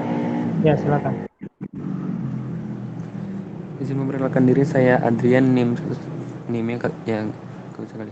Ini Pak, saya mau nanya ini tentang tadi kan inhaler kata Bapak bisa dibuat insulin ya Pak. Artinya itu ntar dia efek sistemik ya Pak? Apa ya, gimana jatuh? Iya, efek sistemik. Nah, terus kalau efek sistemik itu kan kalau misalkan kayak mukosa kan dia langsung ke sistemiknya ya. Atau kayak misalkan kita buat supositoria kan masuk ke darah Pak. Nah kalau untuk inhaler ini ntar dia kayak mana biar ke sistemik? Oke. Mekanismenya. Ya. Terima kasih Pak. Ya, sama-sama. Baik, untuk inhaler itu sama ya. Kalau dia terabsorpsi, dia masuk ke sirkulasi sistemik juga. Nah, bedanya kalau obat-obat tadi, kenapa didesain ya untuk efek lokal? Ya karena ketika dia belum masuk ke sirkulasi sistemik, obat tersebut langsung bertemu dengan reseptornya. Ya misalnya tadi ya, kita tahu bahwa yang menyebabkan asma, PPOK, dan segala macam itu adalah terjadinya penyempitan saluran nafas ya. Ya terjadinya bronkokonstriksi. Nah ini disebabkan karena banyak sekali inflamasi salah satunya, kemudian menurunnya jumlah reseptor beta. Ya, menurunnya jumlah reseptor beta dan reseptor betanya tidak teraktivasi karena di dalam paru-paru di saluran nafas itu ada reseptor beta. Makanya agonis beta 2 itu ya, albuterol, salbutamol. Mereka itu ada di saluran nafas. Nah, ketika kontak dengan obat, mereka langsung teraktivasi di reseptor tadi sehingga memberikan efek bronkodilatasi atau melebarkan saluran pernapasan. Nah, apabila itu sudah terikat pada reseptornya, maka otomatis obat tersebut akan di metabolisme dan dieliminasi. Meskipun ada juga masuk ke sirkulasi sistemik pastinya. Ya, pasti masuk ke sirkulasi sistemik karena untuk membuangnya nggak mungkin ya.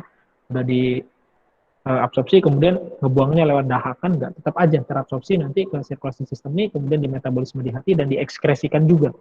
Cuman jumlahnya lebih sedikit daripada bentuk oral. Begitu. Kalau kita mau mendesain obat tadi, tantangannya tadi ya, misalnya dia bentuknya protein, misalnya insulin kan protein. Nah, banyak sekali tantangan yang harus kita hadapi, misalnya ada mukus dan segala macam. Prinsipnya, kalau dia sudah berpenetrasi masuk, ya sudah bisa menembus mukus, kemudian dia transmucosal permeation, ya terjadi permeasi transmucosal, maka dia akan masuk ke sirkulasi sistemik juga. Gitu. Ya sama saja, dia bisa melalui rute paraselular, bisa transselular, prinsipnya sama, karena dia mukosa juga. Ya, tetapi kita lebih mudah, kenapa? Karena target kita bukan saluran nafas bagian bawah, target kita adalah mukosa agar terabsorpsi sistemik. Gitu ya. Jadi meskipun dia tidak masuk ke dalam sekali ke bagian saluran nafas bagian bawah, misalnya kalau insulin, kita nggak masalah, toh memang bukan target kita, bukan di sana. Yang penting obat kita bisa terabsorpsi melalui rute ini. Beda halnya tadi dengan obat-obat tadi, dia harus masuk ke sirkulasi ke terdeposisi ya ke bagian saluran nafas bagian bawah seperti albuterol tadi ya untuk penyakit. Karena terjadinya penukaran oksigen itu kan di bagian saluran nafas bagian bawah. Nah, terjadi penyempitan di sana menyebabkan asma dan segala macam.